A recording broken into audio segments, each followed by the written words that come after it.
الرحمن الرحيم الحمد لله والصلاة والسلام على رسوله الكريم وبعد السلام عليكم ورحمة الله وبركاته amatenda amajivuga Allah subhanahu wa ta'ala wekitibwa nsabe byengera n'emirembe biddere wekitibwa Nabi Muhammad sallallahu alayhi wa sallam olwaliro nga mpita ku Al-Mimbar Media Group njagala twejjukanyeeyo ebigambo ebyebitiibwa ebigambo ebyowekitibwa Nabi Muhammad sallallahu alayhi wa sallam. Nabi sallallahu alayhi wa sallama atugamba mu hadisi eva ku sahaba omukukutivu ayitibwa Abu Huraira radhiyallahu anhu.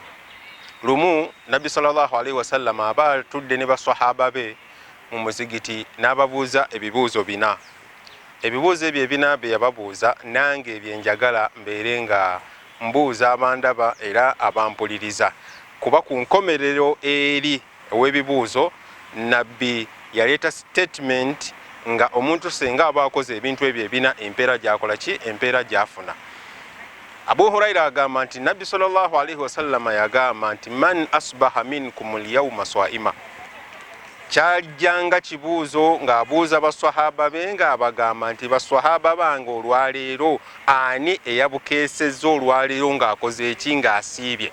Yali ababuuza nti olwaleero luno ani yakoze eki ani yasiibye. Nange nga bwe nkubuuza nti olwaleero luno mummwe abandaba mummwe abampuliriza ani yakoze eki ani yasiibye.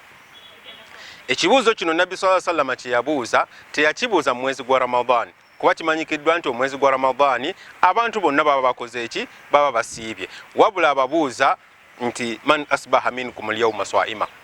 Mu baswahaba abaaliwo bonna baswahaba abanene baswahaba ab'ebitiibwa baswahaba ab'amaanyi mwavaamu swahaba omu yekka n'agamba nti n'agamba nti nze nasiibye, era swahaba oyo yali Abu Bakar radhiyallahu anhu. N'agamba nti ya Rasulallah nze nabukeesezza ng'akoze eki nga nsiibye. Ne kiba nti ekibuuzo ekyo eyakitta era eyakiddamu yali Abu Bakar radhiyallahu anhu. Nabbi bw'amala okubuuza ekibuuzo ekyo n'abasoya oba n'ababuuza ekibuuzo ekyokubiri. N'ababuuza ekibuuzo ekyokubiri n'abagamba man at'ama minkum al-yawma miskiina. Olwaleero luno ani eyaliisizzaako ani eyayambyeko miskini ani eyaliisizzaako miskini. Baswahaba bonna abaaliwo era tewaali mulala yenna eyaddamu kibuuzo ekyo oba yawanika mukono gwe n'agolola, era yali Abu Bakari n'agamba nti era ow'ekitiibwa Nabbi Muhammad sallallahu alayhi wa sallama ndi mu bantu oba nze nzuuno naliisizzaako ki naliisizzaako miskini. Baswahaba bonna abaaliwo baswahaba ab'ebitiibwa baswahaba abanene bonna baaliwo, era Abu Bakar n'addamu ekibuuzo n'agamba nti ya Rasulallah ndi mu bantu ababukeesezza nga ndisizzaako ki ndisizzaako miskini. Nabbi n'ababuuza ekibuuzo ekyokumeka ekyokusatu n'abagamba nti man aada minkum al-yawma marida.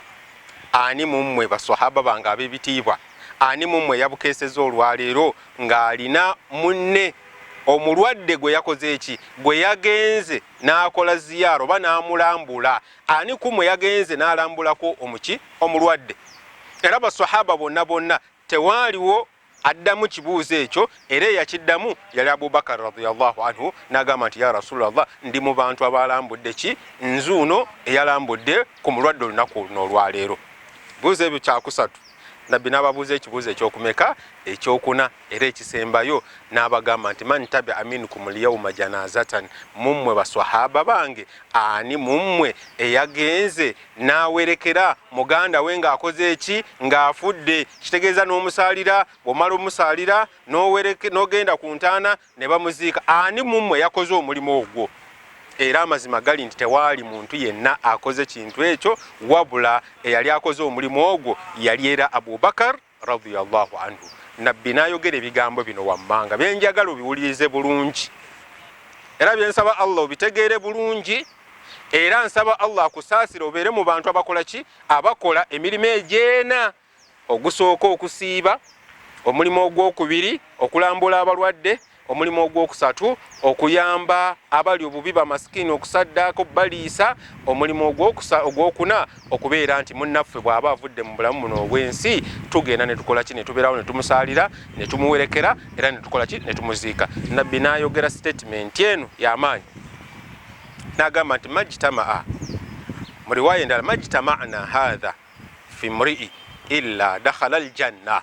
Nabbi sallallahu alayhi wa sallam n'agamba nti ebikolwa ebyo ebina, emirimu egyo ena senga omuntu agikola Allah n'akuwaffaka n'okola emirimu egyo ena ng'ogikoze mu lunaku, ekitegeeza empeera gy'ofuna mpeera yakubeera ng'okola ki, yakubeera nga oyingira ejjana. Bakubiriza abooluganda abandaba era bampuliriza, abantu bangi okusiiba balinda Ramadhaani netuuka ne balyoka basiiba, naye ne mu Ramadhaani abantu bangi olemererwa okwongerako bino ebisatu.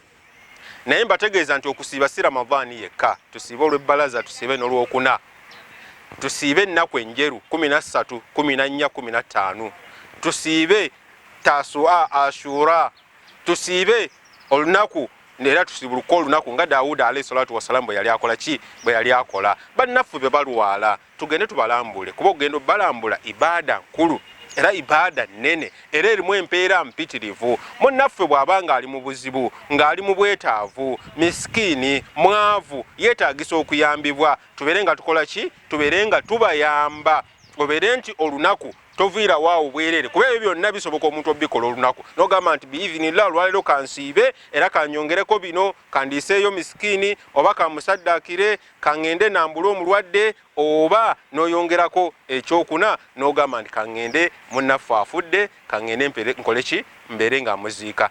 Bw'aba musiraamu oba omumanyi oba tumumanyi, genda omusaalire era obeerewo nga bakola ki, era obeerewo nga bamuziika. Bw'onaaba okoze emirimu egyo kitegeere nti empeera yo ejja kubanga Allah subhanahu wa ta'ala akuyingiza mu nnyumba ey'emirembe jana. Hadiisi eyo eri mu Sahihu Muslim.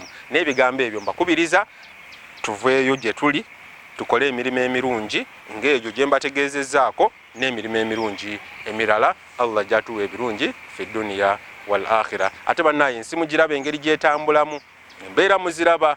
Allah subhanahu wa ta'ala obusungu bwe butandise okulabikako.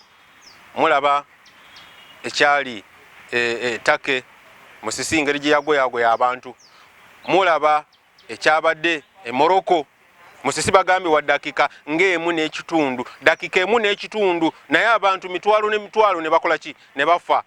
Mulaba Musisi eyabadde Libya, dakika budakika abantu ne bakola ki, ne bafa. Musisi toyinza musanga nti wa dakika 10 wa dakika 5, naye just 1.5 minutes osanga nga abantu bakoze ki, abantu enkuyanja bafudde era baweddewo.